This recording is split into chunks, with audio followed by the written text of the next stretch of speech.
مولاي صل وسلم دائما أبدا على حبيبك.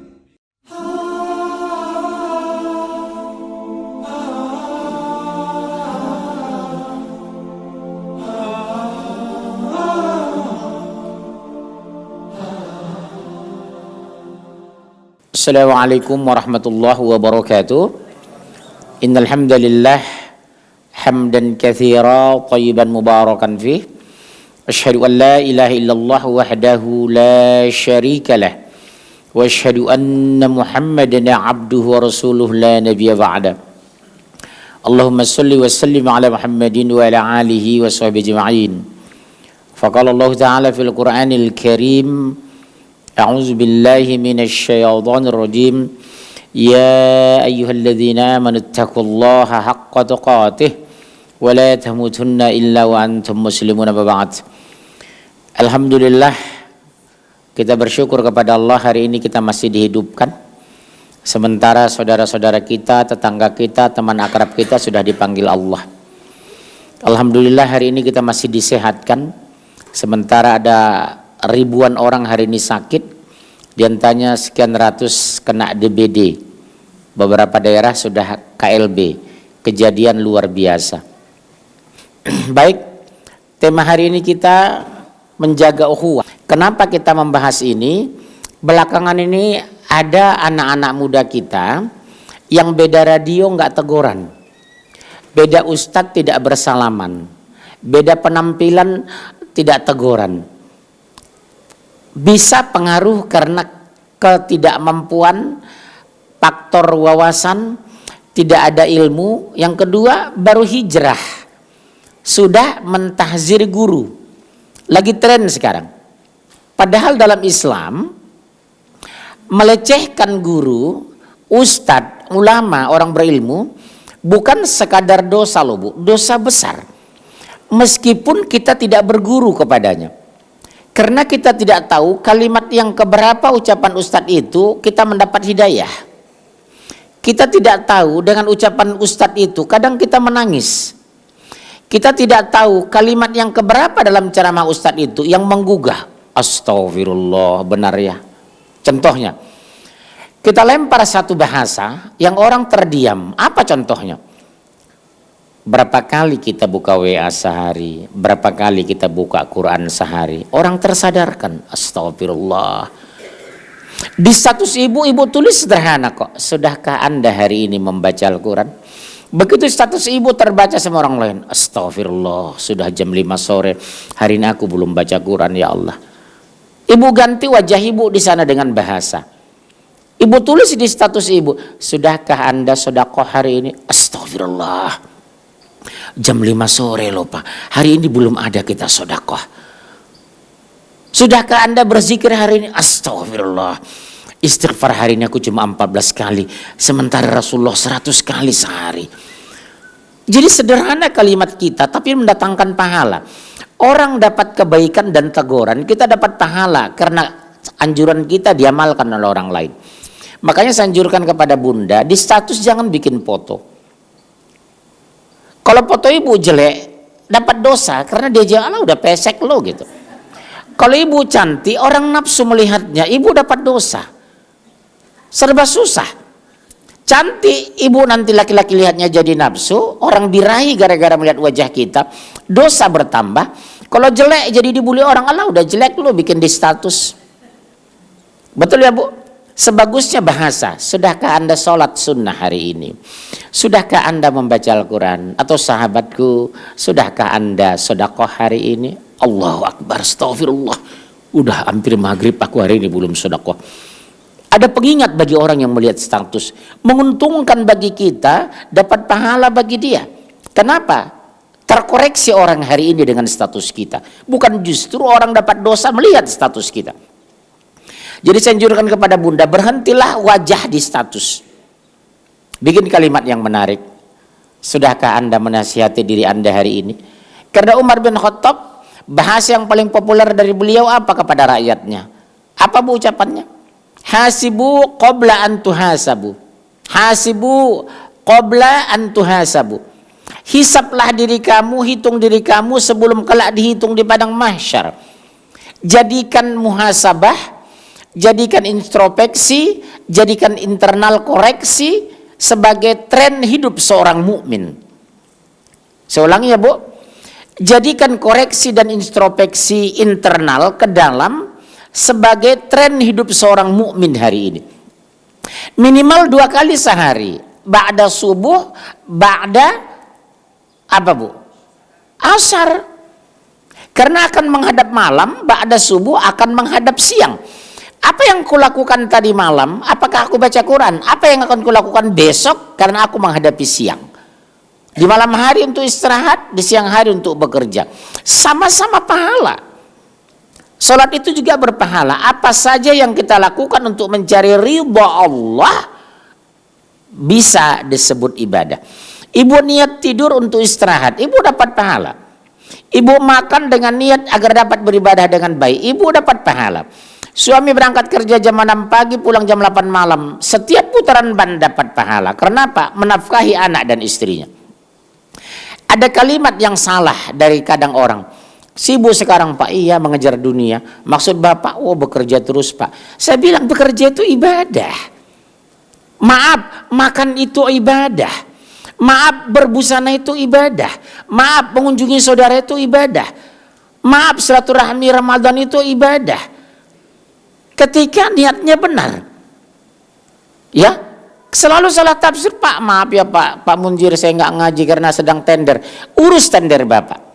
Kalau menang tender 100 miliar, tenaga kerja 1000 orang, kali 4 anak, 4000 orang, Bapak bertanggung jawab terhadap 4000 nyawa, pahalanya Masya Allah. Luar biasa Bu. Jadi jangan katakan, dengan catatan ibadah ma'dho tidak terganggu, sholat tepat waktu, baca Quran tidak lupa, kalau sehat Senin Kemis, malam bangun kalau tidak romantik. Pak, saya nggak bisa bangun romantik, nggak apa-apa. Rasulullah menjelang meninggal, 1 tahun menjelang meninggal, tahajudnya berkurang karena sudah kelelahan. Makanya waktu muda kita sehat sekarang, ibadah kita kejar. Bisa 2 juz baca Quran sehari, 2 juz. Mumpung suami kita masih punya uang, sedekah sebanyak-banyaknya. Walaupun sedekah yang terbaik ketika susah. Ya Bu, sedekah yang terbaik ketika susah. Objek sedekah pahala yang paling besar kepada keluarga. Bagi kita yang laki-laki ini, pahala terbesar kepada anak istri loh. Kedua, kepada ibu dan ayah kandung kita. Bukan kepada orang lain.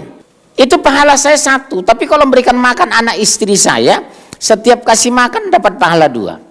Berarti semakin banyak anak dan istri saya, peluang surga saya semakin besar.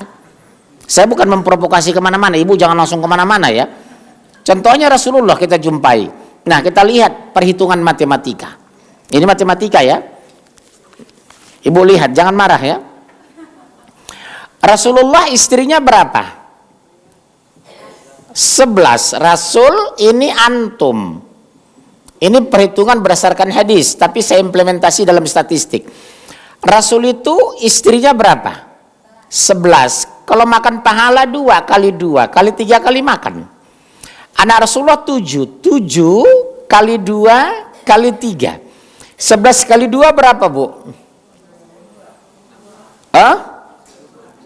22 kali 3. 64 ya? 66. 7 kali 2 berapa? 14 kali 3.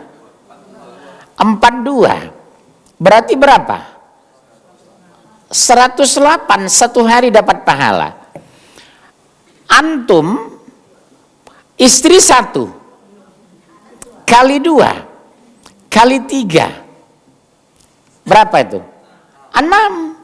Anak 2 rata-rata sekarang. Pahalanya 2 kali 3 kali makan. 2 kali 2 4. 4 kali 3 12. Berapa Bu? Berapa? 18 pahalanya. Untung siapa Bu? Iya. Terserah. Karena memberikan makan istri dapat 2 pahala, memberikan anak makan 2 pahala. Celakanya, ini celaka aja ya. Bapak-bapak di luar supaya dengar ini. Begitu dia gajian, yang traktir teman kantornya, partner kerjanya, bisnisnya. Sekali makan di Kuningan 12 juta satu meja. Pernah makan 12 juta. Ada di Kuningan itu. Satu meja itu 12 sampai 14 juta Bu. Sayang nggak? Bagi ibu yang uangnya ala kadarnya. Bagi orang penghasilan yang 1 miliar satu hari, 14 juta kecil. Kalau kita iya, eman-eman. Betul. Giliran anak istri di rumah, pagi nasi soto, sore soto nasi. Itu aja dibalik-balik. Sekarang wahai sahabatku, bapak-bapak yang sudah beranak istri, hari ini koreksilah berpikir bapak antum, kita sama-sama suami hari ini. Utamakan berikan makan yang terbaik kepada anak istri daripada orang lain. Mudah-mudahan didengar ya di YouTube. Kepada sahabatku yang sudah punya anak istri dan masih punya orang tua, dahulukan mentraktir makan enak, lezat, mahal kepada ayah, ibu, dan anak istri kita. Pahalanya Masya Allah. Ada orang di Jakarta bunda, teman akrabnya, teman bisnisnya, koleganya, teman kuliahnya, bertumpul reuninya, berapapun dia ikhlas mengeluarkan dari dompet dan kantongnya. Tapi begitu makan di rumah, yang tadi, pagi nasi pecel, sore pecel nasi. Itu aja bolak-balik. Walaupun memang agak mahal pecel Madiun. Subhanallah. Di sini harus kita matematika supaya kita besok di sana. Yang kedua, orang kadang menghamburkan waktunya. Apa itu bunda? Pak, besok kita ngaji. Maaf ya ma, mau ada pertemuan dengan teman kantor. Bulan depan Pak, Sabtu, Pak Munzir masih ngisi kajian di Al-Hujjah. Ada acara gathering dengan teman kantor. Udah Pak, bulan Maret Pak, nggak bisa. Ada lomba main tenis dengan sesama kantor. Pak, bulan depannya nggak bisa. Kami ada kunjungan kerja ke kantor daerah. Sudah meninggal suami ibu dibawa ke kantor atau ke masjid? Jenazah dibawa ke masjid atau ke kantor? Harusnya ibu malu. Begitu suami sakaratul maut, Pak mohon maaf ya Pak, saya nggak berani bawa jenazah bapak nanti ke masjid. Kenapa? Kayaknya selama hidup papa tidak pernah ikut pengajian di Al-Hujjah. Nggak pernah ikut pengajian. Cuma 2 kali suaminya masuk masjid. Pertama nikah, kedua jenazah. Sudah datang ke masjid yang terakhir bu, itu sombong, nggak mau jalan, harus digotong dia. Sampai di masjid sombong lagi dia, tiduran di depan imam. Ibu berani nggak ke masjid depan imam? Berarti udah jenazah ibu. Ini harus kita koreksi sekarang. Kenapa susahnya kita diberkahi negeri ini? Masjid bukan tujuan, belum jadi tujuan utama suami ibu. Betul? Padahal tempat yang paling mulia di muka bumi ini apa bu? Masjid. Bacaan yang paling agung dan mulia apa? Al-Quran. Gerakan yang paling sempurna apa? Salat. Bukan senam pagi. Orang senam pagi luar biasa dia disiplin. Jalan pagi dia disiplin dengan suaminya. Tapi dengar pengajian belum tentu disiplin. Sebelum punya mobil betul dia pengajian. Sudah punya mobil ke puncak, ke Taman Safari melihat engkongnya di sana. Ekonominya yang ala kadarnya dia kemana? Ke Ragunan. Ini harus kita koreksi pola pikir kita bu. Contoh hari ini, di mana suami ibu hari ini? Kenapa nggak dibawa ngaji? Kenapa nggak bawa ngaji bunda? Yang kewajiban ngaji itu, wallahi suami ibu, saya tidak wajib mendidik ibu karena ibu punya suami, punya orang tua, punya Pak D yang wajib mendidik ibu. Bukan saya loh bu. Betul. Tapi apa boleh buat? Suami ibu nggak ngaji, ibu nggak ngaji, terus yang ngerti agama siapa? Akhirnya ibu mengambil inisiatif berangkat ke masjid, berangkat ke Al-Hujjah. Karena apa? Suami belum tentu ngaji, ilmu anak dari mana? Betul ya bunda?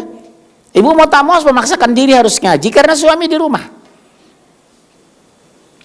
Hampir semua sekarang curhat sama saya kemarin. Susah pak ngajak suami, padahal suami saya hari ini libur. Susah pak ngajak suami, padahal suami saya sudah pensiun. Susah pak ngajak suami, padahal suami saya jarang keluar rumah. Terus ngapain? Diantar ke pengajian, dia tinggalkan istrinya. Nanti jam 12 pulang, dia jemput. Padahal pengajian ada akhwat, ada ikhwan. Oleh sebab itu tema kita hari ini menjaga ukhuwah. Kenapa perlu menjaga ukhuwah? Karena perpecahan berpotensi konflik. Jadikan saudara seiman kita, pandang mereka dari kacamata ukhuwah, bukan dari perbedaan. Yang datang apa? Kita merasa hebat dari orang lain. Muncullah sekarang pemahaman anak muda, di luar kelompoknya nggak mau ngaji, di luar radionya nggak mau salaman, beda ustadz dia tegak-teguran, betul? Sekarang terjadi bu di Indonesia. Harusnya orang yang kembali Quran membuat dia tawadhu, membuat dia ramah, membuat simpati, membuat orang tenang ketika memandangnya. bukan justru mendatangkan kebencian. Subhanallah. Kenapa saya bahas ini? Ada kecenderungan oknum-oknum tertentu dari anak muda kita meniru penampilan Rasulullah tapi bukan akhlak Rasulullah. Ibu catat ya, Bu. Meniru penampilan Rasulullah, busana Rasul, ada 3 saya pergoki sering kan. Pertama, jenggot dipanjangkan, bagus, itu sunnah. Kedua, kedingnya retak, bagus, karena taat atau karena benturan, wallahu a'lam. Yang ketiga, celananya sudah tidak isbal, dia sudah naik, itu bagus. Tapi sebelum kita mengajarkan akidah, tauhid, uluhiyah, rububiyah, asma wa sifat, harus berakhlak, Bu. Ini di masjid, ini wallahi di masjid kejadian terhadap saya. Saya sholat sunnah di sini, Bu, kan di depan kosong karena wajib kita akan pindah, kan kita disunahkan pindah tempat. Karena dengan asumsi kenapa saya di sini, itu saf pertama di masjid, karena nanti begitu sholat wajib saya akan pindah ini. Tahu nggak anak muda yang sifat-sifat saya sebut tadi, memotong dia, motong trip di depan saya gini, itu nggak berakhlak itu, Bu. Karena pertama di sini ada orang sholat sunnah, kedua datang belakangan memotong orang ketika sholat. Tapi begitu ngisi pengajian kita ke meja, dia langsung pulang, merasa apa? Bukan gurunya dan bukan dari radionya. Ini kejadian, Bu. Bolak-balik saya angkat ini. Oleh sebab itu kita pandang orang lain dari ukhuwah. Ya nak ya, hati-hati yang muda-muda ya. Berbeda itu biasa. Apa Rasul semua sama dengan Umar? Tidak. Apakah Umar semua sama dengan Ali? Tidak. Perbedaan pendapat antara Umar dengan Ali itu 360 kali, Bu. Subhanallah. Berbeda bukan berarti kebencian. Beda pendapat bukan berarti kita harus bermusuhan. Beda tafsir bukan berarti dia teman lawan. Bukan itu Islam itu. Justru orang tertarik sama Islam itu karena akhlak, kelembutan kita. Kita lihat dalilnya 4829 langsung. Langsung cepat. Mic-nya mana? Mic-nya. Muhammad adalah utusan Allah. Coba lihat, Bu. Muhammadur Rasulullah. Walladzina ma'ahu asyidda'u 'alal kuffar ruhama'u bainahum. Allah angkat jabatan Muhammad sebagai rasul. Rasul itu apa? Utusan, menerima kebenaran dan wajib menyampaikannya. Di mana dalilnya? Ya ayyuhar rasul balligh ma unzila ilaika mir rabbik.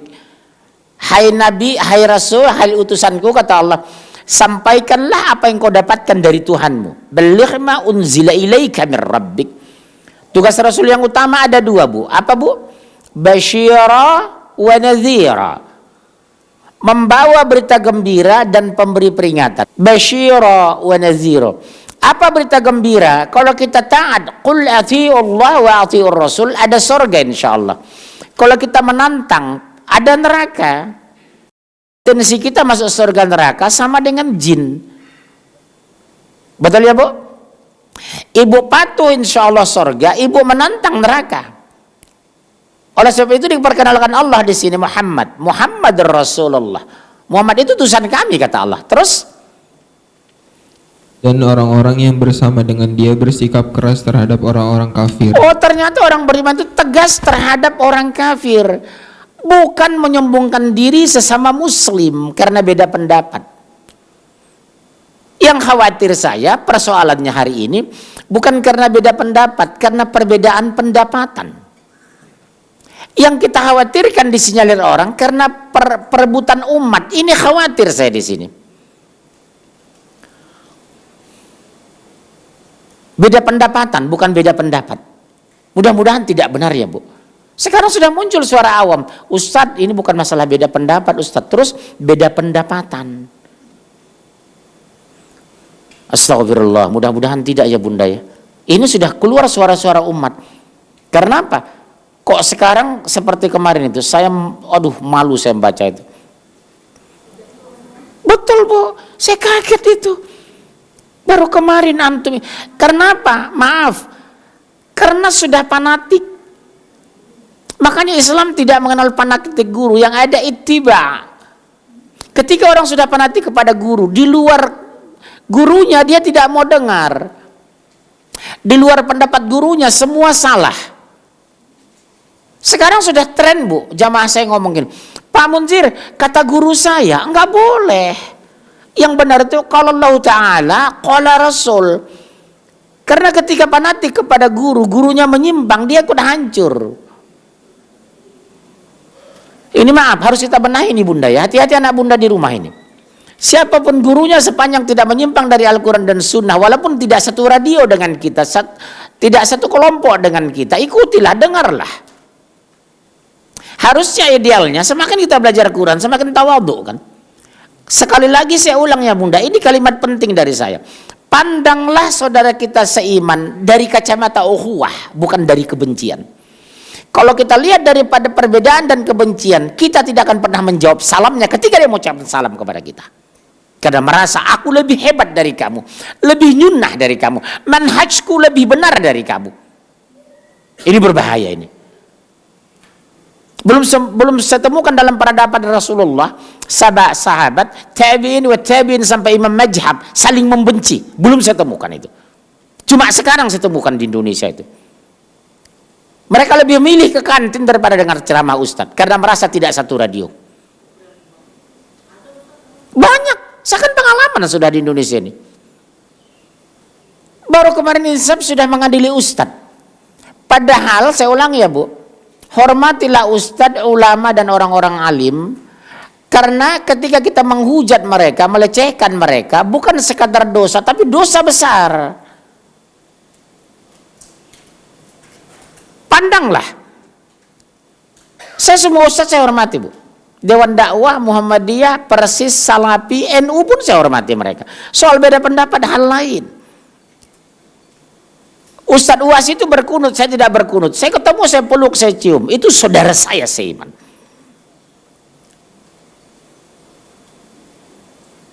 Betul.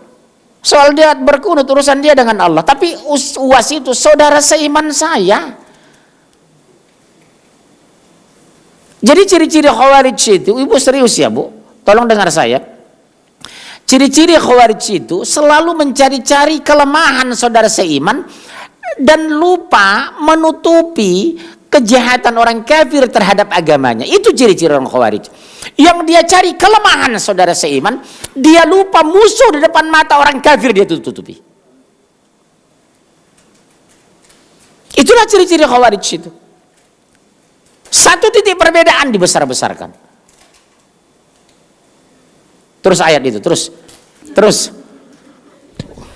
Tetapi berkasih sayang sesama mereka. Coba lihat Bu, asyiddau 'alal kufar ruhama'u bainahum, berkasih sayang sesama mereka.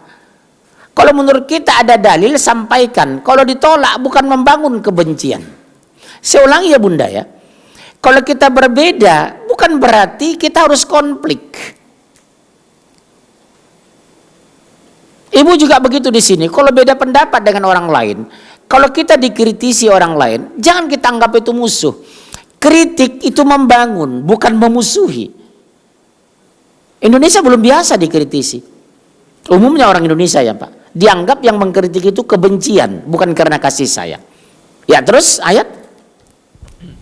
Kamu melihat mereka ruku dan sujud mencari karunia Allah dan keridoannya. Coba Bu, kamu lihat mereka ruku dan sujud mencari karunia Allah dan mencari ridha Allah.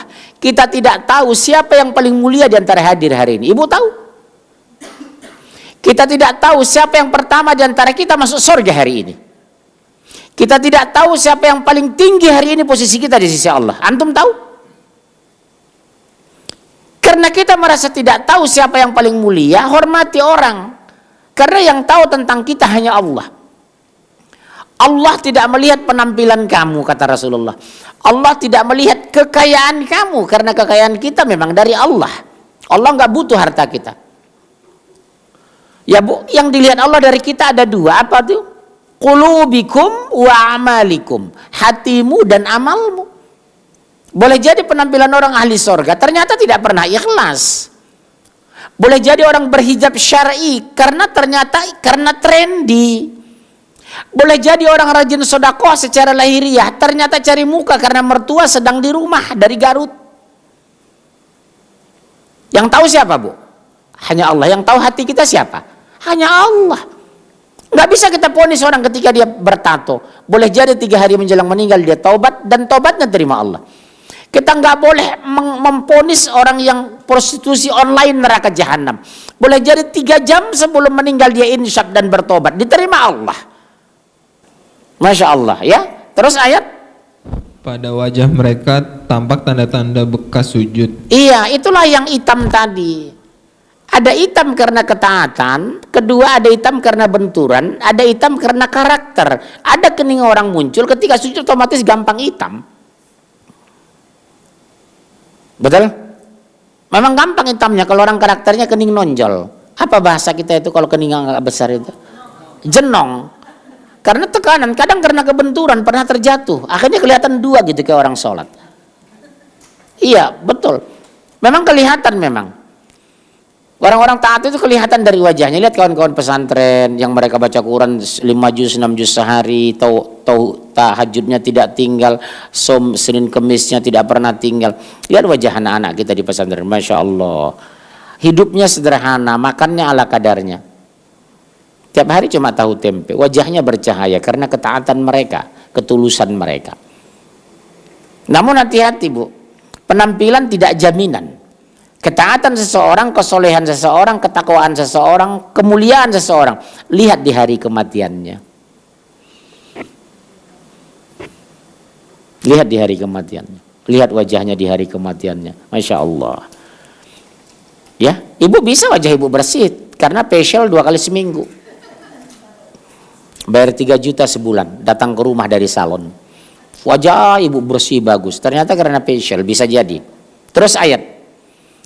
Demikianlah sifat-sifat mereka yang diungkapkan dalam Taurat dan sifat-sifat mereka yang diungkapkan dalam Injil, yaitu seperti benih yang mengeluarkan tunasnya. Kemudian tunas itu semakin kuat, lalu menjadi besar dan tegak lurus di atas batangnya. Ibu tahu apa makna ayat ini? Orang mukmin itu menguntungkan bagi mukmin lain. Sesama mukmin itu bersaudara seperti satu tubuh, kata Rasulullah. Kalau satu anggota badannya sakit, anggota yang lain akan merasa demam dan sakit. Seperti satu tubuh. Kalau satu anggota tubuhnya sakit, seluruh tubuhnya akan merasa demam dan sakit. Artinya apa? Begitulah kuatnya persaudaraan dalam Islam itu. Innamal mu'minuna ikhwah. Sesungguhnya orang mukmin itu bersaudara. Jangan karena benci karena beda guru, benci karena beda radio, kita jauhi karena beda pendapat. Rugi kita, Bu. Sampai kiamat perbedaan pendapat pasti ada. Rasul saja beda pendapat dengan Umar, Ali beda pendapat dengan Umar. Subhanallah. Tapi ketika kita lihat saudara kita, saudara seiman dengan kacamata ukhuwah persaudaraan, kita tidak akan pernah membenci saudara kita. Kalau dia lemah, kita kuatkan. Kalau dia miskin, kita bantu. Kalau menyimpang, kita luruskan. Kita bengkok, kita perbaiki. Itulah sesama mukmin. Bukan saling merendahkan dan melecehkan. Nanti kita lihat di surat Al-Hujurat itu. Surat 49 ayat 6 sampai 13 itu. Di sana ditegur Allah kita. Yang melecehkan orang lain itu. Terus Tanaman itu menyenangkan hati penanam. coba lihat, Bu, menyenangkan. Kenapa menyenangkan? Keluar kemuliaan dan kelembutan dari seorang muslim kepada muslim yang lain. Assalamualaikum, waalaikumsalam. Sehat Pak? Sehat, alhamdulillah. Keluarga Bapak sehat, Masya Allah, barakallah ya Pak. Mudah-mudahan keluarga Bapak sehat. Lembut nggak kita? Enak nggak, Bu? Begitu ibu agak pincang, Masya Allah, Bu, kenapa Bunda? Ini kemarin kesenggol, Masya Allah, barakallah ya Bu, syafakallah ya. Mudah-mudahan Allah menghapuskan dosa ibu dengan penyakit ini. Enak nggak kalau kita sama muslim bertemu? Bu, mohon maaf, jangan tersinggung. Ibu agak kurus, agak pucat, Bu. Mohon maaf ya Bu, jangan kasih tahu sama teman yang lain. Udah 3 bulan suami saya lost job. Makan saja pun saya cuma sekali sehari. Astagfirullah. Kenapa ibu nggak cerita, Bu? Anak saya berhenti sekolah, Bu. Di mana? Al-Azhar. Kenapa? Suami saya lost job. Allahu Akbar. Bu, mohon maaf, ngumpul-ngumpul uang yuk, tapi kita rahasiakan. Ternyata teman pengajian kita, suaminya udah 3 bulan lost job loh, Bu. La ilaha illallah. Anaknya sudah berhenti. Udah, tolong cari tahu berapa biayanya, masukkan lagi sekolah. Tiap bulan kita bertanggung jawab. Itu sosok mukmin. Bukan membiar. Makanya kita punya database. Tolong ibu isi. Di sini diisi nggak bu? Nama, nomor telepon, alamat. Kalau 3 bulan, berapa bulan nggak ketemu, tanyakan dia, telepon dia. Bu, mohon maaf, ibu kok 3 bulan nggak ngaji, sakit bu. Karena apa? Orang mukmin itu menguntungkan orang lain. Pendapatan kita jangan kita makan sendiri. Kita bantu orang ketika kita lebih. Betul, tolong ya bu. Kita jadikan Al-Hujjah ini ikon ukhuwah Islamiyah terbaik di Indonesia. Orang tertunduk ketika mendengar Al-Hujjah. Kenapa? Solidaritasnya luar biasa. Semangatnya Masya Allah. Kekompakannya Subhanallah. Kita bikin ikon ukhuwah terbaik di Indonesia. Bisa insya Allah. Makna ukhuwah itu tidak bermakna kalau sekadar ucapan. Tapi kepedulian. Sensitif, objektif, implementatif, komunikatif. Agak ilmiah memang bahasa saya. Ibu sampai bingung apa artinya ini. Iya. Ya, sensitif, komunikatif, implementatif, objektif. Apa makna objektif di sini, Bu? Meskipun aku beda pendapat dengan kamu, ketika sakit ku bantu kamu. Ketika meninggal ku doakan kamu. Ketika jadi jenazah ku antar kamu. Padahal kita terjadi perseteruan beda pendapat terhadap satu hadis, ku angkat jenazahmu. Lihat antara Pak Karno dengan Buya Hamka. Zaman Pak Karno, Buya Hamka itu di penjara loh. Tapi imam jenazah siapa? Buya Hamka. Subhanallah. Imam jenazahnya siapa bu? Buya Hamka. Padahal Pak Karno waktu jadi presiden, dia di penjara.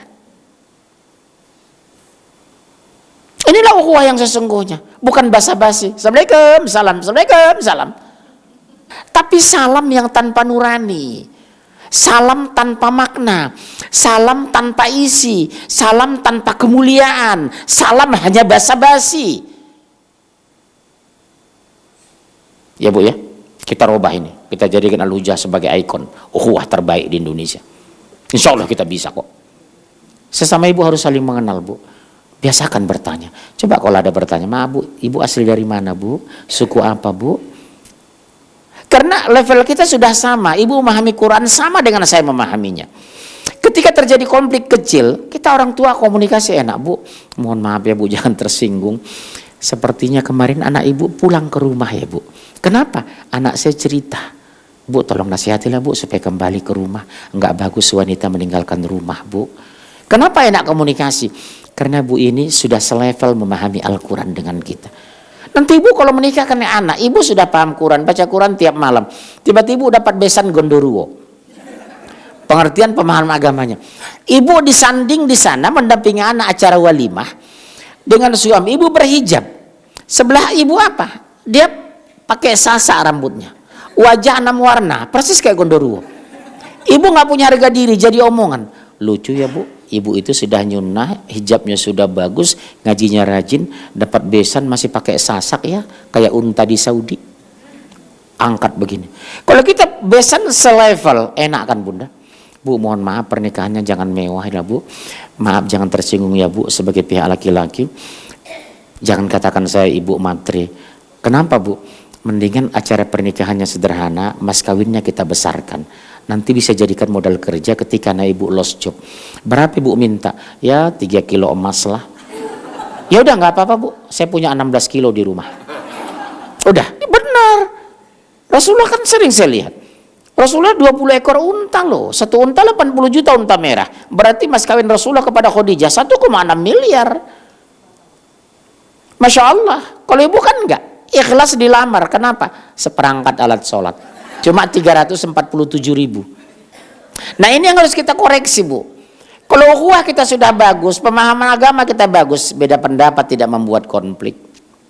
Oh ya maaf besan masih kunut. Iya maaf ya saya tidak kunut besan. Siapa yang jadi imam? Udah bapak aja, sudah nggak ada masalah. Tapi ketika itu jadi konflik, oh nggak jadi sholat dia. Maaf ya besan saya nggak sholat. Kenapa? Saya nggak pakai kunut. Akhirnya sampai rumah habis subuh. Subhanallah. Inilah kalau orang sudah tidak berwawasan itu. Betul? Baik, teruskan ayat. Surat 3 di sini keluar lagi kelembutan. Coba lihat kalau kita keras itu orang menjauh loh dari kita. 3159 160. 3, 159 sampai 160 langsung. Maka berkat rahmat Allah engkau Muhammad berlaku lemah lembut terhadap mereka. Ibu dengar Bu, Rasul itu lemah lembut. Kalau sedang berjalan ke masjid ada orang tua, Rasulullah selalu di belakangnya. Lembut yang paling bagus kepada siapa Bu? Pasangan. Antar suami kepada istri, istri kepada suami. Itulah kelembutan yang terbaik. Makanya Ibu mohon maaf jangan tersinggung, kurangi ngomelin suami. Nasib kita tragis Pak. Waktu kecil kita diomelin ibu kita. Sudah beranjak remaja diomelin saudara perempuan kita. Begitu masuk TK diomelin guru TK. Begitu kerja diomelin pimpinan kita. Begitu nikah diomelin istri kita. 5 fase tetap objek diomelin. Umar aja diomelin sama istrinya kok. Dia diam. Habis ngomel istrinya jawabnya cuma satu. Apa yang harus kulakukan? What can I do? Gitu. Betul Bu. Umar aja diomelin. Ternyata sejak dari dulu Bu. Kalau ibu wanita itu begini. Karena kuota ibu bicara sehari 20.000. Laki-laki cuma 7.000. Suami ibu pulang jam 10 malam, sisa kuota tinggal 35. Pak, sholat Pak. Makan dulu ya Pak. Sisa kuota tinggal 35. Ibu sisa kuota masih 7.500. Yang terpakai 12.500. Objeknya siapa? Suami. Ternyata ya Allah, Umar bin Khattab saja pun ahli surga diomelin istrinya. Jadi bapak contoh Umar ya Pak. Kalau bapak diomelin istri, bapak diam aja. Kalau bapak orang Padang, tarwih, tabuci, tarwih gitu aja. Sudah capek dia. Apa yang harus kau lakukan sayang? Kok papa saya capek ngomel cuma 3 kalimatnya jawabannya. Karena Umar bin Khattab seperti itu mah. Terus aja ngomel, saya senang kok. Makanya cari istri itu betul-betul beriman. Kadar ngomelnya berkualitas. Beda kalau istri tidak beriman, enggak berkualitas, selalu mengungkap dan mengungkit masa lalu suami. Orang beriman enggak mau. Tahu enggak apa dulu waktu awal nikah? Tanggal sekian papa begini, tanggal sekian. Seperti ahli sejarah dia kalau ngomel. Tanggal sekian papa, tanggal sekian. Nikah dengan saya kan modal dengkul doang Pak. Saya bilang masih syukur ibu nikah dengan ada dengkul. Orang suami enggak punya dengkul, saya bilang. Iya Bu. Wanita cenderung tanggal-tanggal itu ingat dia. Bapak ingat nggak tanggal sekian? Saya minta baju, nggak dikasih kan? Sampai sekarang kan expander doang Pak, cuma 230 juta, nggak dikasih kan? Subhanallah. Kenapa begitu Bu? Kembali di sini. Hatinya kata Rasulullah. Jadi kalau ibu mulai ngomongin suami, hari ini istighfar. Maaf jujur ya Bunda, kalau kita mau curhat. Suami ibu ini sebenarnya banyak masalah di kantor, tapi dia sembunyikan. Dia tidak mau mengganggu ketenangan ibu di rumah tangga. Maka cenderung suami ibu turun dari mobil wajah lesu.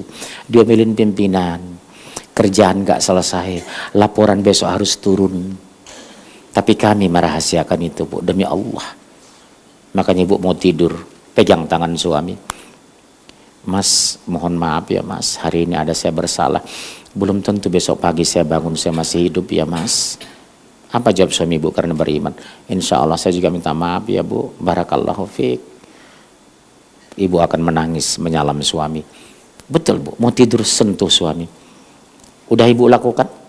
Mulai nanti malam. Kalau pertama mungkin suami kaget, kasih kode, bukan kode Pak gitu ya. Iya, bukan. Saya minta maaf ya Pak. Belum tentu besok saya masih hidup Pak. Suami yang beriman apa bilang? Saya jawab begitu ya Ma, insya Allah. Mudah-mudahan kita diberkahi ya Ma. Barakallahu fiqh ya Ma. Subhanallah. Kalau ibu sudah temukan pasangan selembut itu, bangun tidur itu enak. Ini enggak ibu tega. Suami sudah ngorok aja masih ngomel itu bangun. Tahu nggak ibu kalau suami sudah ngorok itu? Karena terlalu lelah loh Bu. Kalau melihat suami keluguannya, lihat ketika tidurnya. Keluguan suami akan kelihatan. Ibu akan terenyuh melihat suami pada saat tidurnya. Astagfirullah. Baru 15 menit suamiku sudah ngorok. Kelelahan ini ya Allah. Ampuni hamba ya Allah. Pulang masih hamba omelin. Ibu ya. Ya. Ibu jangan senyum-senyum. Ibu pelakunya ini soalnya. Tersangka ya. Yang kedua langsung 3159 160. Supaya di rumah tangga kita mulai kelembutan itu. Agak kesulitan ibu lembut ke sana kalau ibu belum bisa lembut sama suami. Agak kesulitan kita bicara keberkahan kalau suami itu belum bisa lembut kepada istrinya, dia lebih lembut kepada sahabatnya. Padahal yang harus kita lembut itu pasangan suami istri dan anak. Di hari kematian ibu yang mendoakan ibu siapa? Anak dan suami, bukan pimpinan, bukan Pak Lurah. Tapi kalau lurah datang ke rumah ibu, makanan disiapkan. Anak pulang dari TB 6 bulan baru pulang, belum tentu ibu sambut. Pernah ibu keluar rumah, begitu bilang, "Ma, Masya Allah, besok saya libur seminggu, besok pulang ya Ma." Begitu jam 4 pagar dibuka, pernah nggak ibu keluar rumah menyambut anak di pagar? Masya Allah, sehat ya nak, sehat. Ibu cium depan pagar, "Masuk nak, masuk. Kamu duduk di sini ya nak, Mama siapkan ada jus. Nak, ada kepala kakap, kamu makan ya nak." Ada ibu lakukan sudah sama anak ibu seperti ini. Pernah ibu sambut ke depan? Ibu peluk? Karena berdasarkan hadis apa kata Rasulullah, setiap aku bertemu dengan anakku Fatimah, aku mencium dan memeluknya meskipun dia sudah menikah. Kelembutan kita mulai terhadap anak dan suami. Karena itu yang utama. Ketika suami ibu meninggal, yang mendoakan siapa bu? Anak kandung, bukan pimpinan suami. Mensolatkan belum tentu pimpinan suami mau sholat, tapi anak kandung. Jadi berarti objek kelembutan yang pertama siapa? Pasangan dan anak kandung. Kesalahan tafsir bu, omong kosong kita bisa ukhuwah dalam arti makro, kalau mikro pun belum kita lakukan di rumah tangga. Seperti bunda, maaf ya bunda jangan tersinggung. Bunda ini suami sudah meninggal ya. Maaf bunda nikah lagi belum? Ada nikah lagi? Enggak. Siapa yang bertanggung jawab besar bunda hari tua kalau panjang umur? Ya beliau ini. Satu-satunya cara bahasa dengan lembut. Ada memori besok. Subhanallah, bunda begitu lembut kepadaku, sangat mencintaku ya Allah. Begitu bunda sudah tua, sudah pikun, maaf, pipis berceceran, buang air di mana-mana, tidak ada rasa jijik dan benci. Karena apa? Berapa ribu kali dulu pipisku dibesirkan oleh ibuku. Hari tuanya akulah gantian karena aku anak satu-satunya. Ya nak ya, dengar bapak ya nak, lihat wajah bapak nak. Nak, lihat wajah bapak, urus mama ya nak, tanggung jawab ya nak. Kamu harus cari istri yang soleha. Karena besok hari tua mama, kalau Allah panjangkan umur mama, yang bertanggung jawab mengurus mama, istri kamu nak. Karena kamu pertama anak laki-laki, kedua anak tunggal mama. Sekali kamu menyinggung beliau, susah keberkahan diturunkan. Tanggung jawab kita, ngurus ibu kita itu. Ketika kita sudah menikah, hati kita harus bagi dua. Cintailah anak istrimu nak, tapi jangan abaikan ibu. Kita lahir dari sana. Maaf, istri bisa kita ganti. Istri ada bekas, tapi ibu tidak ada bekas. Sepakat ya bu? Ibu didinya anak laki-laki ibu. Cari istri yang solehah ya nak. Enggak apa-apa kaya raya, yang penting solehah. Jangan bilang susah bu. Banyak orang kaya yang solehah sekarang. Bahkan sekarang orang-orang kaya itu malah solehah. Mobilnya 6, rumah 40 miliar. Tapi membaca Quran 2 juz satu hari. Subhanallah. Rasulullah nikah dengan Khadijah, wanita paling kaya di zamannya. Jadi nilai uang bisa pergunakan untuk apa? Perjuangan Islam. Istri keduanya wanita paling cantik di zamannya, Aisyah. Mertua keduanya salah satu laki-laki paling kaya di zamannya, siapa? Abu Bakar Siddiq. Kita nggak pernah kan mengangkat ini. Ini harus kita mulai dari rumah tangga bu. Membangun kalau rasa sakinah dimulai dari rumah tangga. Doktrin sejak kecil nak kamu cari istri solehah ya nak. Kurang-kurang kaya kamu nanti nak. Kalau istri kamu solehah, tidak mengeluh nak. Kalau istri kamu solehah, sekaya apapun kamu, enggak pernah sombong nak. Karena apa bu? Kalau orang tua kaya, anak jadi raja. Anak kaya, ibu jadi pembantu. Udah kebiasaan sekarang. Ma, titip anak ma, kemana mau arisan? Kata mantu ibu perempuan. Ma, titip anak ma, mau kemana? Mau gathering ke puncak. Ibu jangan mau. Maaf ya nak. Mama sudah 25 tahun dulu mengurus anakmu, terlambat sholat, ngaji nggak datang. Sekarang ada cucu mama, mama terlambat sholat, maaf ya nak, bawa gathering ke puncak. Kenapa tega begitu mantu itu bu? Karena iman itu kurang, mertua dianggap pembantunya. Maaf, apalagi anak ibu ini kaya nanti. Ya nak ya, cari istri yang soleha ya. Ibu kan dari sekarang doktrin anak seperti itu. Ukhuwah kita bangun dari rumah tangga. Sesama anak kita nasihatin nak. Anak mama kamu cuma 2 nak, demi Allah. Kamu saling menolong ya nak. Tidak tahu diantara kamu siapa anak mama yang kaya. Seandainya kamu kaya ya nak, bantu adikmu yang susah ya nak. Kamu satu rahim dari mama dulu ya nak. Doktrin sejak kecil ini. Kapan ibu lakukan itu? Sambil makan malam, ya, makan mie Aceh. Habis makan nak, mohon maaf ya nak, mama bahagia sekarang. Tapi pesan mama ya nak, jangan kita kompak, mama masih ada. Setelah kematian mama, kamu kompak ya nak, seperti itu. Begitu 40 tahun kemudian ibu meninggal, apa kata anak-anak? Enak ya dek, kalau masih ada mama di tengah-tengah kita, bisa makan bersama seperti itu. Ada memori yang halus dari anak kita. Ibu yang kurindu. Ada memori bu. Dimulai dari mana ukhuwah itu? Dari rumah, antara anak. Seperti saya katakan, perkenalkan dia sama pak leknya. Ukhuwah kita bangun, ukhuwah kita bangun. Persaudaraan itu. Ini banyak. Siapa itu siapa nak? Tahu, padahal omnya sendiri. Itu siapa nak? Tahu, pada bibinya sendiri. Maaf ya bu, saya ulang ya bu. Ukhuwah yang paling indah dimulai dari rumah tangga. Sesama anak. Kedua, perkenalkan anak dengan pak D-nya, budenya, buleknya, maeteknya, pak eteknya. Dekatkan mereka dengan keluarga. Hormati anak itu pak demu. Betul secara ekonomi di bawah kita. Tapi itulah yang baik kuliah ayah dulu. Demi Allah. Dia korbankan tidak kuliah nak waktu ayah di TB dulu. Muliakan dia ya nak. Itu abang kandung Allah ya nak. Dari kecil ya bu, doktrin seperti ini. Wah itu dari rumah tangga. Nggak bisa bu, ke depan nggak begitu terjadi saja. Harus dimulai dari rumah. Bisikkan kepada anak. Setelah mama meninggal kamu tetap kompak ya nak. Apalagi anak kita nggak jamin kan bu. Siapa di antara anak kita yang kaya raya, siapa yang hidup sederhana. Jangan kamu saling merendahkan ya nak. Bantuin adik kandungmu ya nak. Ngomong seperti itu bu. Ukhuwah dari rumah tangga. Doktrin sejak kecil. Besok ibu meninggal maaf. 3 tahun kemudian 4 tahun mereka ngumpul. Enak ya dek. Malam-malam begini kita biasa dengan mama makan-makan. Udah 3 tahun nggak terasa ya ibu kita meninggal ya dek. Kata masnya sama adeknya. Kenapa selembut itu dia bicara? Karena ibu begitu lembut kepadanya waktu kecil dulu. Bunda ya, ibu bisa merasakan. Kalau ibu kompa adik kakak, setiap ngumpul selalu ngomong. Enak ya dengan ayah dulu seperti ini. Subhanallah. Dari mana bu? Dari rumah ibu bangun. Oke terus. Sampai? Sekiranya engkau bersikap keras dan berhati kasar, tentulah mereka menjauhkan diri Iya dari bu. sekitarmu. Kalau kamu keras dan kasar, orang menjauh dari kita. Kapan dakwah masuk? Kapan kalimat kita diterima? Kapan kita dekat dengan orang lain? Kapan ukhuwah terbangun? Karena sekiranya kamu kasar, orang menjauh dari kamu, kata Allah. Oh ternyata yang sombong seperti tadi. Ibu dengar bu, jika kamu kasar, orang menjauh.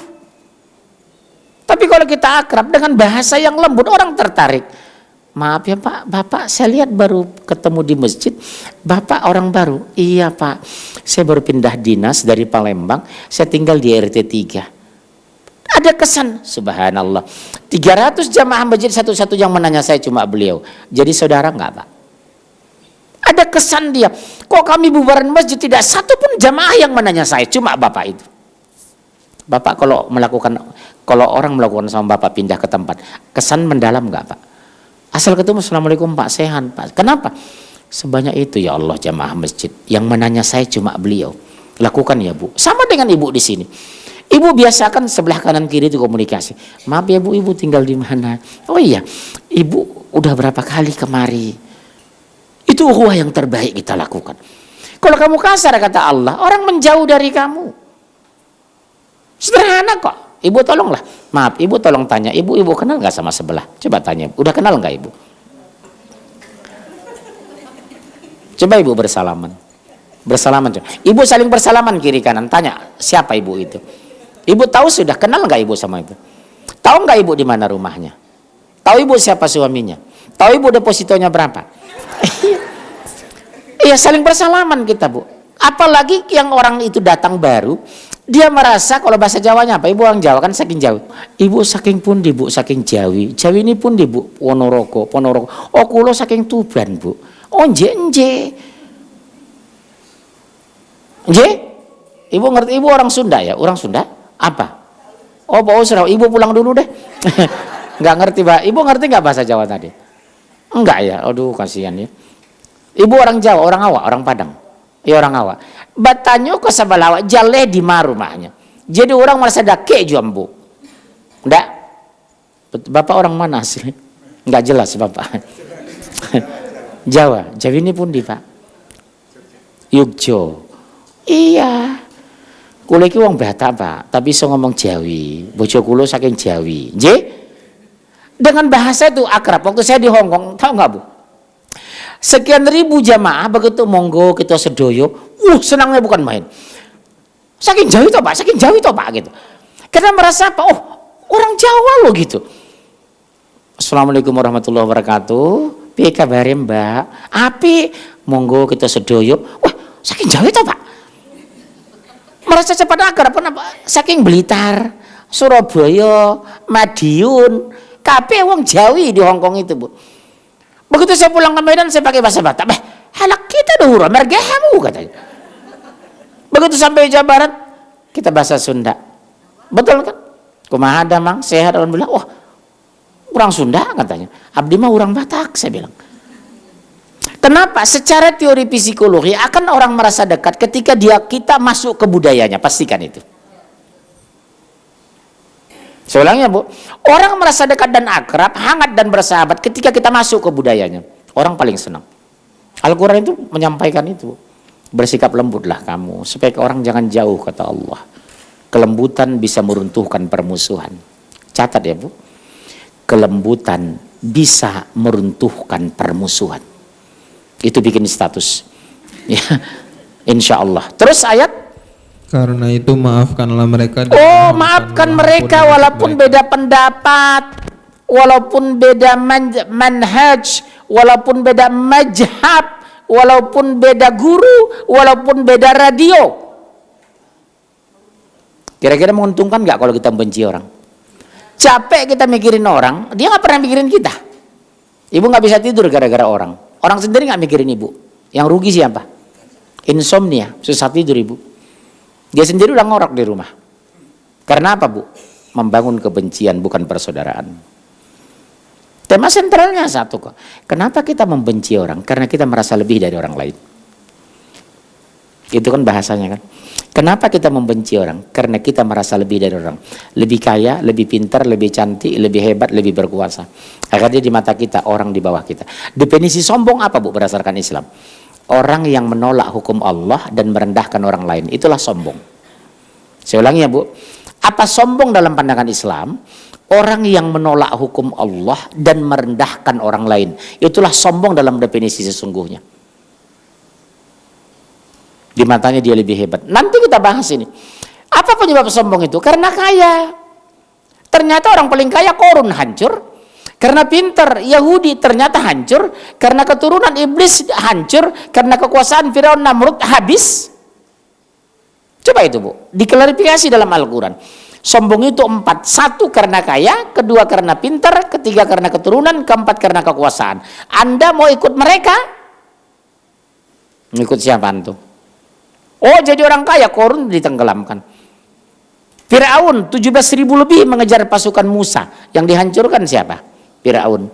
Namrud satu negara patuh kepadanya membakar Ibrahim. Yang diselamatkan Namrud atau Ibrahim? Ibrahim. Satu loh, dilawan satu negara. Ternyata kebenaran keluar. Nabi Ibrahim. Mau ikut siapa ibu hari ini? Sekaya-kaya kita dari Allah enggak? Sehebat-hebat kita ciptaan Allah enggak? Semewah-mewah rumah, liang lahat enggak? Semahal baju ibu, kain kafan enggak? Ya sudah. Enak kan meruntuhkan sombong itu? Yang ketiga, 496 sampai 13. Nah, baru di sini dikoreksi kita, Bu. 159 160 belum? Iya, 160. Iya, 160. 159 ini belum habis. Belum habis, 159 sampai 160. Maka berkat rahmat Allah engkau Muhammad berlaku lemah lembut terhadap mereka. Sekiranya engkau bersikap keras dan berhati kasar, tentulah mereka menjauhkan diri dari sekitarmu.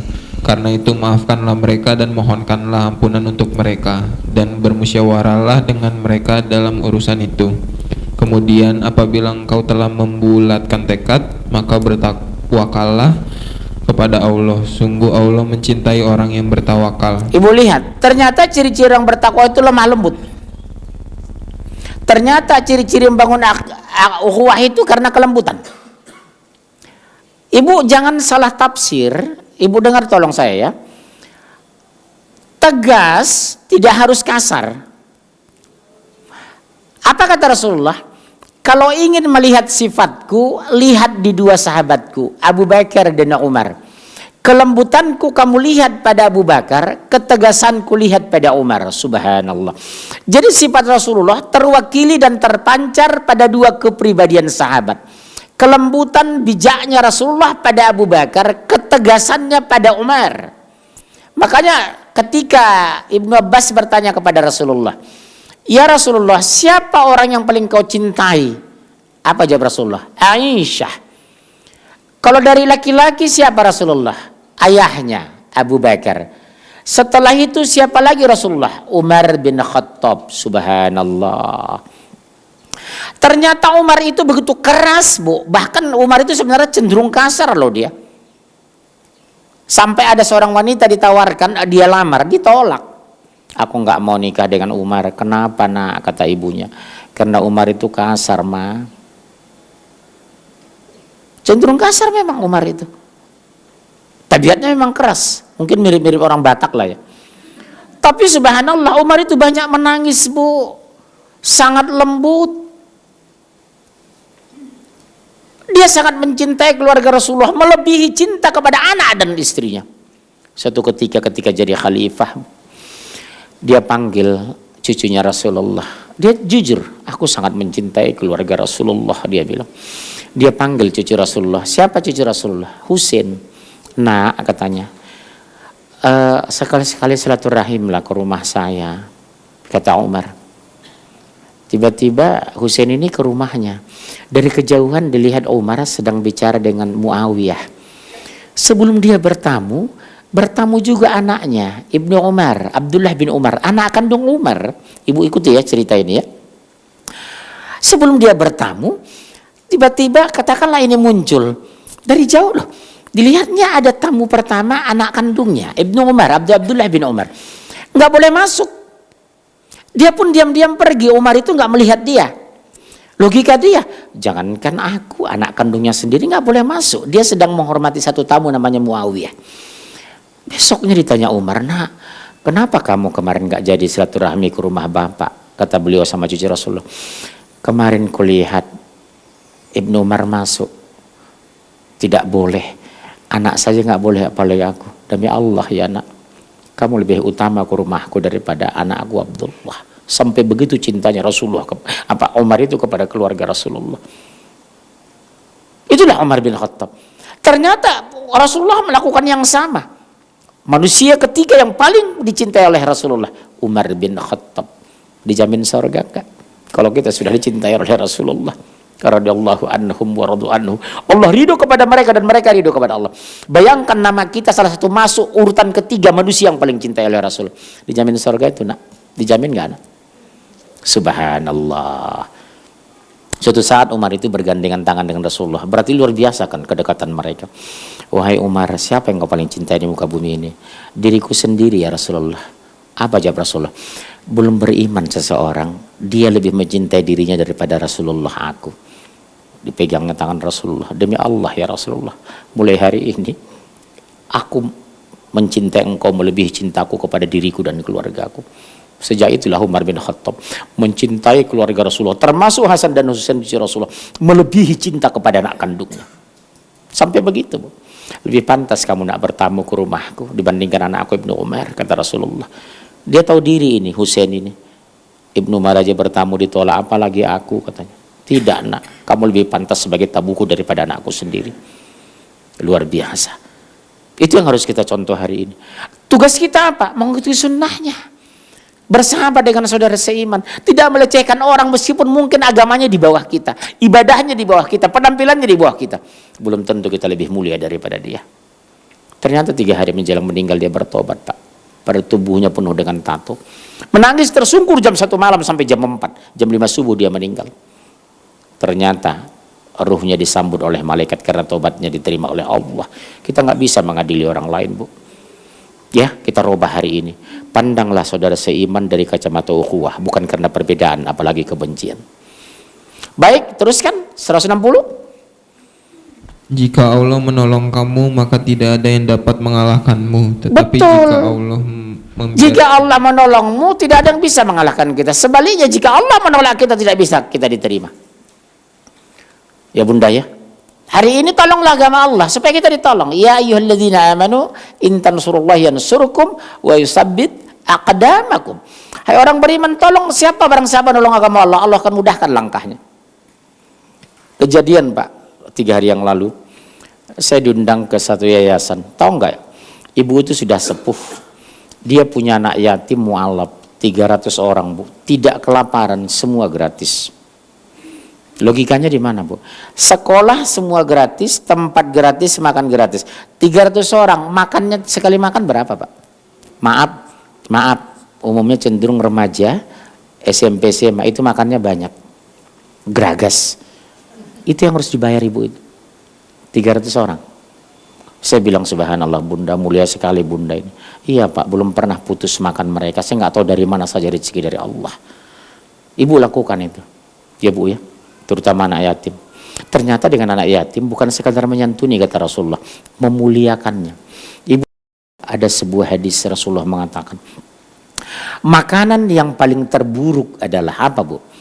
Makanan yang dihidangkan di acara walimah, pesta pernikahan, yang dihadiri hanya orang-orang kaya dan orang miskin, duafa tidak ada yang diundang. Makanan yang terburuk hidangan seperti itu.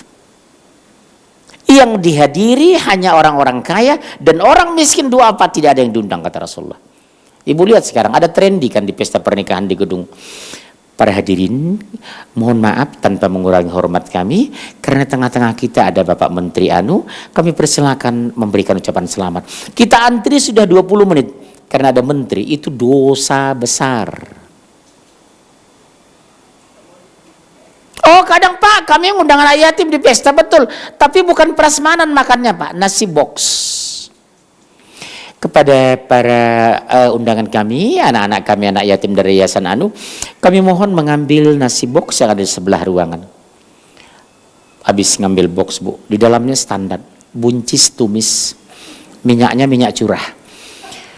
Telur 1 yang sekilo 40, rendang yang sekilo 40 potong.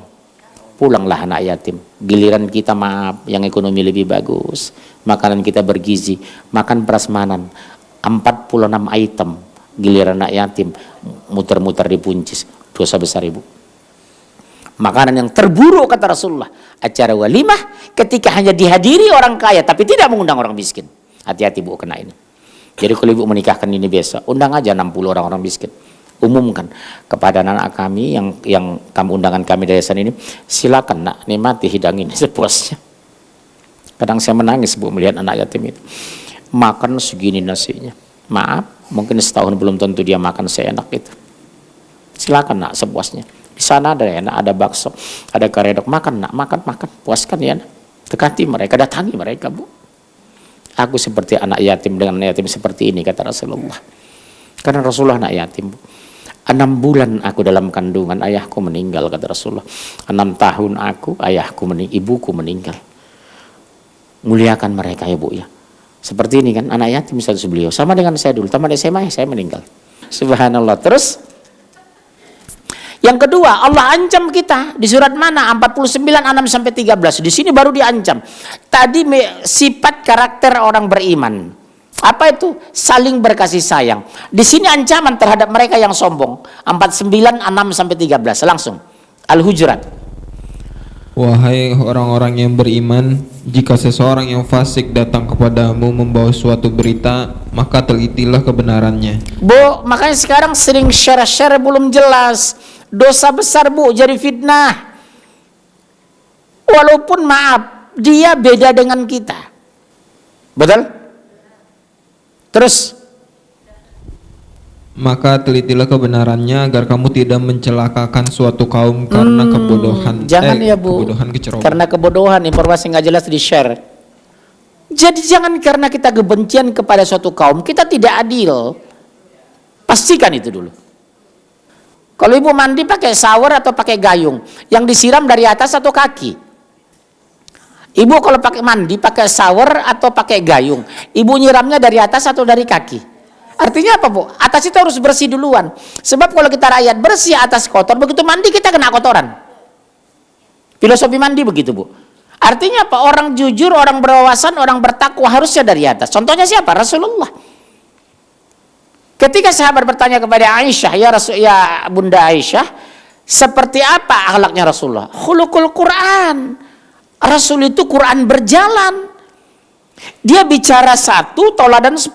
Kita bicara 10, belum tentu tauladan. Makanya kata Umar bin Khattab, ibu dengar ya, di antara semua sahabat Rasulullah, aku paling lambat dalam menghafal Al-Quran. Ibu dengar sekali lagi saya ulang. Di antara semua sahabat Rasulullah, aku paling lambat dalam menghafal Al-Quran. Kenapa? Karena setiap kali aku membaca Al-Quran, mengamalkannya baru menghafalnya. Allahu Akbar. Apa nggak malu kita, Bu? Karena setiap kali aku membaca Al-Quran, mengamalkannya baru menghafalnya. Kita membaca banyak, belum tentu mengamalkan. Ibu, saya yakin ibu udah 1 juz per hari. Wajah ibu kan kelihatan bercahaya ini. Walaupun sedikit penyok-penyok lah ya. Faktor usia wajar. Itulah Umar bin Khattab. Jujur, tapi mulia. Kejujurannya, kelambatnya, tapi kemuliaannya ketika mengamalkan Quran itu. Bisa kita seperti itu. Subhanallah. Yang kedua, Umar itu tegas. Di puncak kekuasaannya sebagai khalifah, siapa panglima perang Umar bin Khattab? Khalid bin Walid. Padahal sedang perang melawan pasukan Romawi, dicopot panglima. Siapa? Khalid bin Walid. Gantinya siapa? Abu Ubaidah. Apakah Khalid bin Walid malu, gengsi, marah, protes? Tidak. Dia langsung menghadap Umar. Wahai Umar, aku sudah dengar pencopotanku darimu. Sekarang siap jadi prajurit. Subhanallah. Padahal perang sedang berkecamuk, Islam melawan pasukan Romawi ketika itu. Apakah dia merasa direndahkan? Tidak. Padahal semua peperangan atas izin Allah dimenangkan Khalid bin Walid. Copot, kata Umar. Hebat kan dia? Masya Allah. Itu yang harus kita ambil sifatnya. Objektif mengambil keputusan, tegas dalam penegakan hukum. Dan itu kita butuhkan di Indonesia. Sepakat ya? Setidaknya saya mengiring ibu ke sana kemari, tapi ibu ngerti kemana arahnya. Kalau nggak ngerti pulang aja. Ya, terus Yang akhirnya kamu menyesali perbuatanmu itu. Dan ketahuilah bahwa di tengah-tengah kamu ada Rasulullah. Kalau dia menuruti kemauan kamu dalam banyak hal, pasti kamu akan mendapatkan kesusahan. Tetapi Allah menjadikan kamu cinta kepada keimanan dan menjadikan iman itu indah dalam hatimu. ibu lihat itu. Kamu jadikan iman indah dalam hatimu. Dulu begini, Bu. Ada tradisi orang itu berlama-lama bertamu di rumah Rasulullah, ditegur. Rasulullah juga mau istirahat, ya kan kejadian ibu. Bu, nanti saya ke rumah ya, mentang-mentang teman akrab, 16 jam nggak pulang-pulang, 3 kali makan. Kulkas di rumah dibongkar habis. Begitu pulang ibu, astagfirullah, kulkas kosong. Ini teguran, ini akhlak. Bertamu itu pada waktunya dan lihat situasi tuan rumah. Makanya Bu, nanti saya bahas satu kajian. Disunahkan dalam Islam itu, kalau ini pintu rumah orang, jangan biasakan mengucapkan salam mengetok persis depan pintu. Gini, ini pintu ya. Assalamualaikum, nggak boleh. Dari samping. Assalamualaikum. Resikonya begitu dibuka pintu, maaf, ternyata suaminya tiduran di sofa. Kan ibu malu kan? Jadi kata Rasulullah, jangan di depannya, di sebelah. Assalamualaikum Bu, assalamualaikum. Kedua, disunahkan menyebut nama. Assalamualaikum Bu, saya Hajjah Suparti, haji 2 kali misalnya, terserah ya. Ya assalamualaikum, menyebut nama.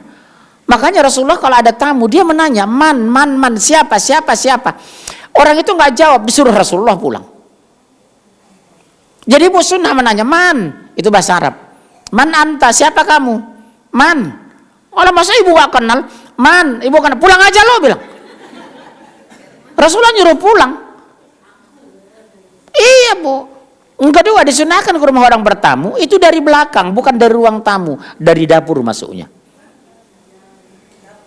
Kita enggak? Assalamualaikum, gitu. Nanti kita bahas satu kajian tentang akhlak ke rumah orang itu. Jika dia tidak menerimanya, pulanglah, kata Allah. Itu Al-Quran. Ini enggak, Bu, sampai bobok itu bel di rumah. Tat, tat, tat, tat. Terganggu kan orang gara-gara kita. Udah tet, enggak juga tet, udah pulang. Tinggalkan rumah itu. Atau mereka lagi tidur siang.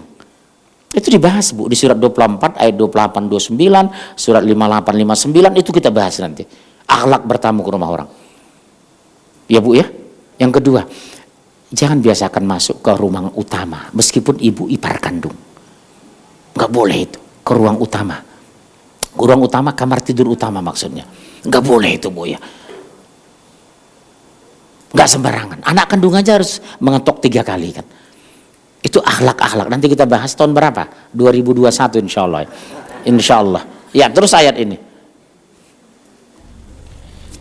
Terus, serta menjadikan kamu kebencian kepada kekafiran, kefasikan dan kedurhakaan, mereka itulah orang-orang yang mengikuti jalan yang lurus.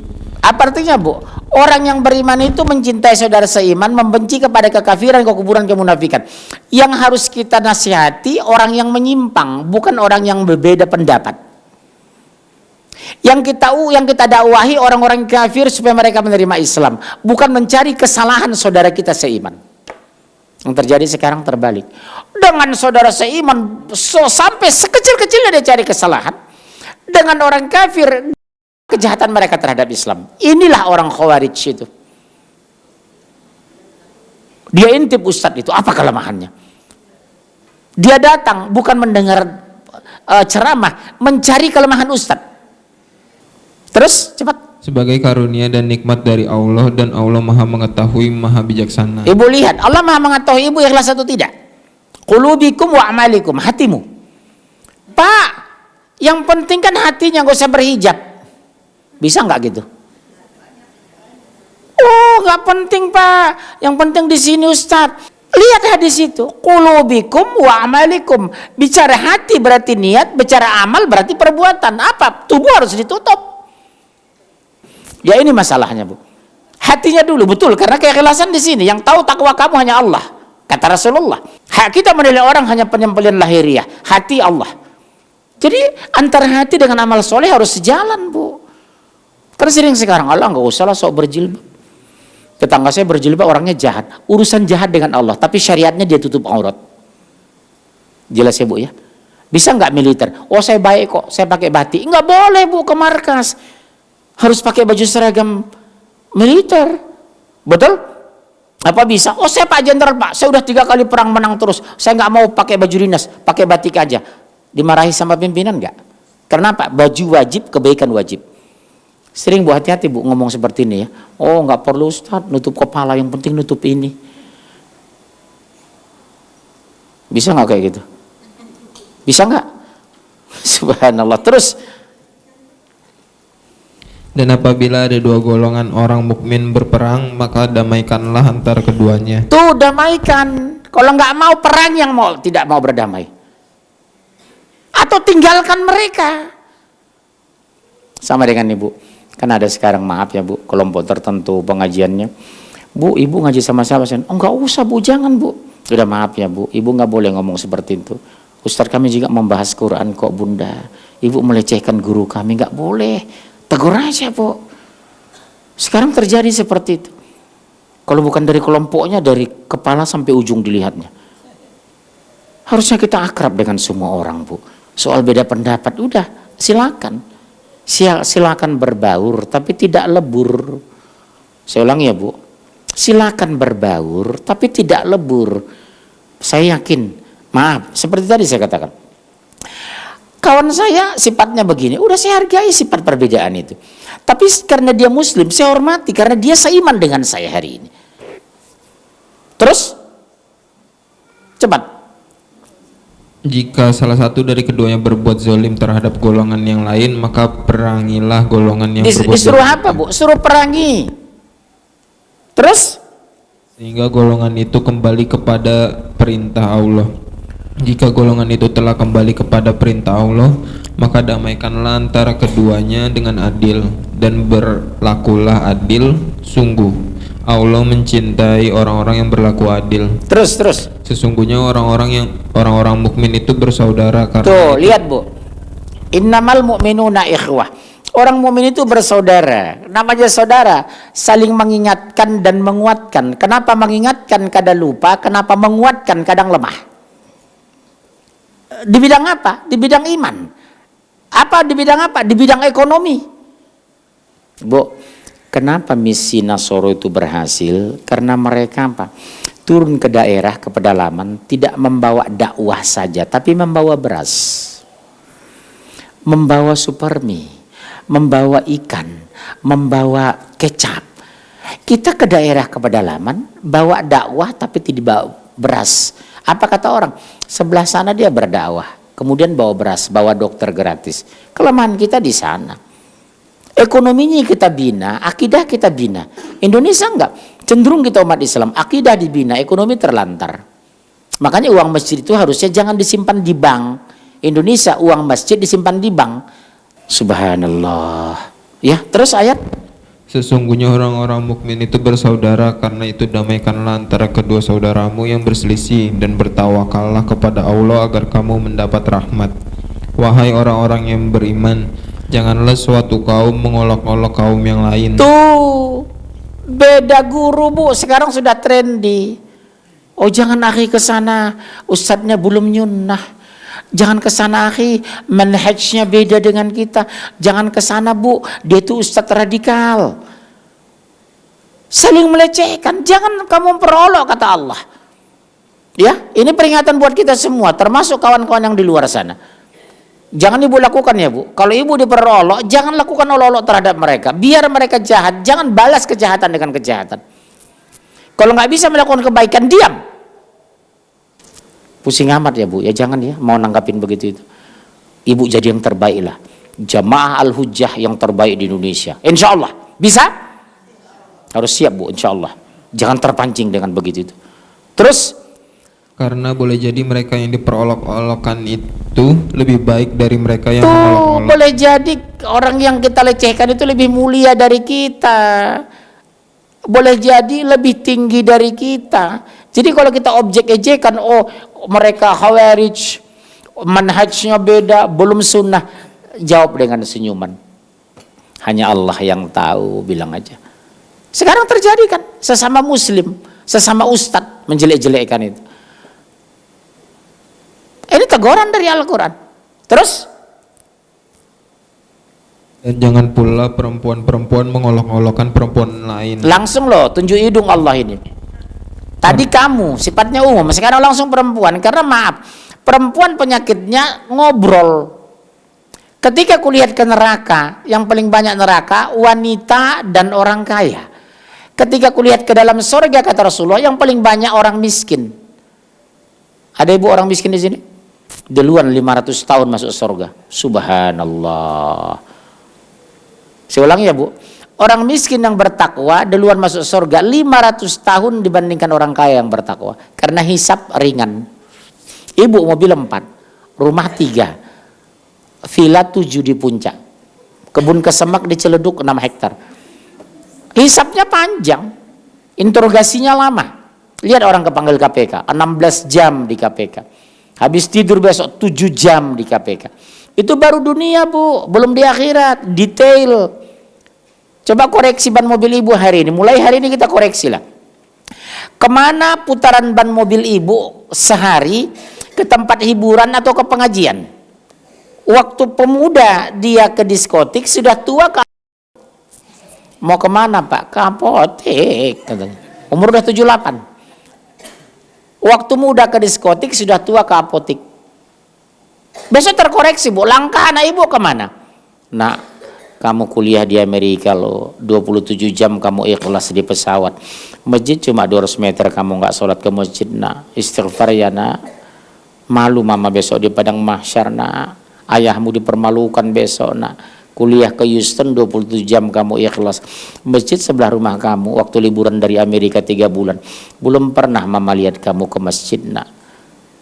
Stop kuliah anak ibu kalau begini, stop aja Bu, diancam aja Bu. Mulai besok ya nak kamu berhenti kuliah di Houston. Mama nggak ikhlas uang kamu pakai kalau kamu nggak ke masjid sholat. Kamu laki-laki satu-satunya anak mama. Stop aja bu. Bulan depan berhenti, jangan pulang ke Houston. Kuliah di Tegal. Untuk apa ibu kalau dipermalukan di padang mahsyar? Maaf ya bu, jangan marah ya. Banyak anak-anak kadang saya lihat kuliah di Melbourne, di Perth, di California. Dia ikhlas bu berjam-jam di pesawat. Masjid 200 meter dia tidak datangi. Hina bu anak kita itu, hina. Terus. Dan jangan pula perempuan-perempuan mengolok-olokkan perempuan lain, karena Jangan boleh ya bu, jadi boleh jadi yang kamu perolokkan itu lebih mulia dari kamu. Ya bu ya. Maaf ya bunda, jangan marah. Mulai hari ini berhentilah, istighfarlah. Mudah-mudahan Allah mengampuni kita. Ulangi, boleh jadi apa terus?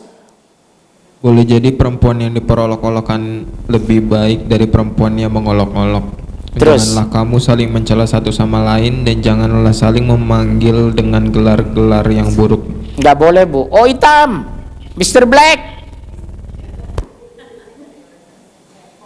Oh jenong. Orang jenong itu cerdas loh bu. Polimota aja mungkin lebih besar ya. Cenderung orang jenong itu cerdas loh. Hati-hati bu, nggak boleh dilecehkan. Karena lihat Allah dari takwa kita kok, bukan dari jenong kita. Kalaupun kepala ibu bagus, wajah bersih, 6 kali facial sehari, kalau nggak beriman ya neraka kok. Mendingan cantik dia beriman. Ini sudah jelek nggak beriman, parah. Terus. Seburuk-buruk panggilan adalah panggilan yang buruk fasik setelah beriman. Dan barang siapa tidak bertobat, maka mereka itulah orang-orang yang zalim. Wahai orang-orang yang beriman, jauhilah banyak dari prasangka, sesungguhnya sebagian prasangka itu dosa. Tuh, di sini kejebak kita nanti bu. Dosa terbesar apa? Memperolok orang. Yang kedua prasangka. Masa sih? Bu, mohon maaf, saya duluan pulang ya bu. Ada kenduri rumah orang. Makan belum, tapi dapat telepon dari suami bu. Assalamualaikum mama, pulang dulu ma. Anak kita kayaknya panasnya tinggi, kita bawa ke rumah sakit. Astagfirullah pak, kami acara belum mulai di rumah bu ini loh. Tolong ya ma, pulang lama ya, kasihan anak kita. Iya, ibu kejarlah yang punya rumah karena pamit. Acara belum mulai, makan belum mulai. Sementara catering mewah. Antara anak sakit atau catering kan gitu. Bu mohon maaf saya pamit dulu. Begitu ibu pamitan, ibu lihat di kualinya penuh rendang. Pulang di tengah jalan. Tega banget ya ibu itu. Masa rendang penuh gak ada dibungkusin. Jam 12 malam ibu dilarikan ke rumah sakit. Ternyata sampai rumah sakit ibu kena kolesterol. Ternyata Allah tutupkan pintu hati ibu. Tadi memberikan rendang, seandainya diberikan dan ibu makan, penyakit ibu akan lebih parah. Karena apa? Bersangka buruk sama yang punya rumah. Subhanallah. Sederhana Allah melindungi kita.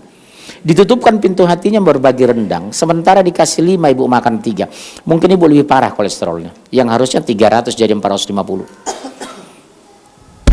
Iya bu. Seperti saya sekarang kena gula, saya bersyukur. Orang sering kasih kick, kasih makanan manis-manis, saya bilang alhamdulillah aku gula hari ini ya Allah. Yang harusnya jatahku makan bisa aku sedekahkan sama orang lain. Karena saya suka yang manis-manis. Betul bu. Saya merasa bersyukur malah sekarang. Dikasih orang makan, alhamdulillah ya Allah, jatahku bisa berbagi sama anak yatim. Karena dekat rumah kami ada anak yatim. Kita lihat aja dari sisi positif itu. Insya Allah kita tenang. Bukan mengeluh kita sakit. Alhamdulillah dosa kita diampuni, yang harus jatah kita berbagi. Dapat pahala. Dapat 2 kebaikan kita. Sabar ketika sakit, berbagi ketika senang. Tapi kalau ibu mengeluh kena gula, diabetes, oh enggak ada. Saya udah 13 tahun kena diabetes. Sampai 600. Tapi lihat wajah saya, masih fresh. Subhanallah. Ya, terserah saya dong. Ya terus, baik, terus. Wahai orang-orang yang beriman, jauhilah banyak dari prasangka, sesungguhnya sebagian prasangka itu dosa.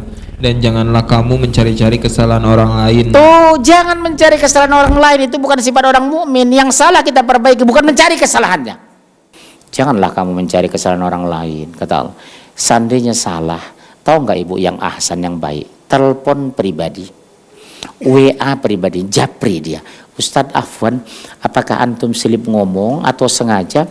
Antum kemarin kayaknya menyimpang dari akidah Ahlussunnah. Astagfirullah. Yang mana Ustadz? Yang antum mengatakan bahwa Allah itu di mana-mana.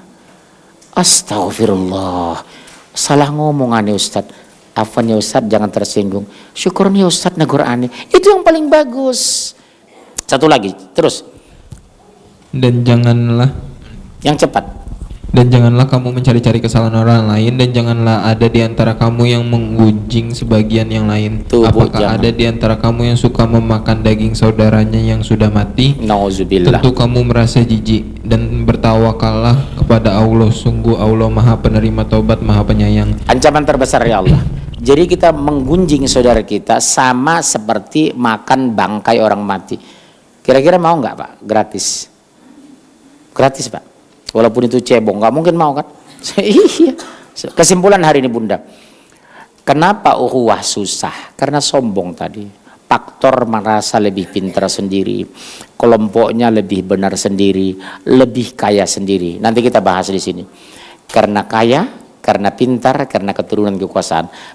Tema berikutnya Bunda apa? Bu Ayu ya ini aja. Apa ini? Menjaga ukhuwah. Ya, meningkatkan akidah. Insya ada pertanyaan. Ya silakan Bu. Bu ini dulu lah.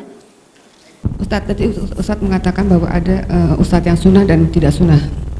Bagaimana dengan masalahnya dengan umroh, ada yang sunnah, yang tidak sunnah? Kan ada yang kalau sunnah itu kalau umroh menjalankan sesuai dengan perintah Rasul. Nah saya baca juga dari buku Jawa itu dia adalah yang sunnah umroh. Terus ada juga satu grup yang tidak menjalankan dengan sunnah, tapi bacaannya ada di dalam Al-Quran dan hadis. Gimana Ustadz? Saya jawab. Udah saya katakan tadi, sepanjang dia menyimpang dari Al-Quran Sunnah, tugas kita hanya dua. Kalau kita punya ilmu, mengingatkannya. Kalau nggak punya ilmu, mendiamkannya. Jangan kita menegur orang dengan kebencian. Makanya saya katakan, perbedaan pendapat dibolehkan. Tapi ketika menyimpang, kita ingatkan jika kita punya ilmu. Contoh, kan dilarang kita berangkat haji umroh tanpa mahram. Kita ingatkan aja, nggak mau ya sudah. Sekarang bikin surat mahram, berarti penipuan. Saya nggak sepakat juga itu. Tapi ketika saya temukan driver seperti itu, saya ingatkan kalau saya mampu. Kalau nggak mampu ya sudah. Bukan berarti begitu dia melakukannya kita membencinya, jangan. Yang selama ini terjadi, asal beda pendapat, beda ustadz, beda guru, dia membenci, teguran aja nggak mau. Itu yang saya kritisi di anak muda sekarang itu. Yang lucunya lagi, yang mereka kritisi itu justru ustadz-ustadz yang juga sunnah. Muhammadiyah, Dewan Dakwah, Persis Salafi, sunnah semua nggak itu? Iya kan Pak, mengajarkan Al-Quran semua hadis kok. Saya ulangi, Muhammadiyah, Dewan Dakwah, Persis Salafi, semua mengajarkan Al-Quran sunnah. Yang lebih tragis itu dan ironis, kelompok tertentu menganggap di luar kita tidak sunnah. Jelas ya Bu? Itu yang harus kita hindari. Kawan-kawan Dewan Dakwah luar biasa loh Quran hadisnya. Kawan-kawan Persis penguasaan hadisnya Masya Allah. Kawan-kawan Salafi menjelaskan tauhid itu bagus. Kawan-kawan Muhammadiyah, lihat TV-mu itu. Akan TV Muhammadiyah, TV-mu. Saya tonton itu Bu, menjelaskan tentang kepemimpinan mereka, hadisnya semua, hadisnya sahih kok. Betul? Tapi kalau tiga menyimpang, udah. Kalau kita punya ilmu ingatkan, kalau nggak ya sudah, maaf ya Pak, saya hanya mengingatkan. Mohon maaf ya Pak, afwan, jangan tersinggung. Ini hadisnya sahih, Bukhari, Muslim, Tirmizi, Abu Daud. Udah, assalamualaikum. Tapi bukan berarti dengan berbeda kita membenci dia. Kebencian tidak menyelesaikan masalah. Kebencian membangun konflik. Betul? Udah saya bilang, saya dengan orang-orang, saya ngisi kajian loh Bu di LGBT, kelompok gay itu.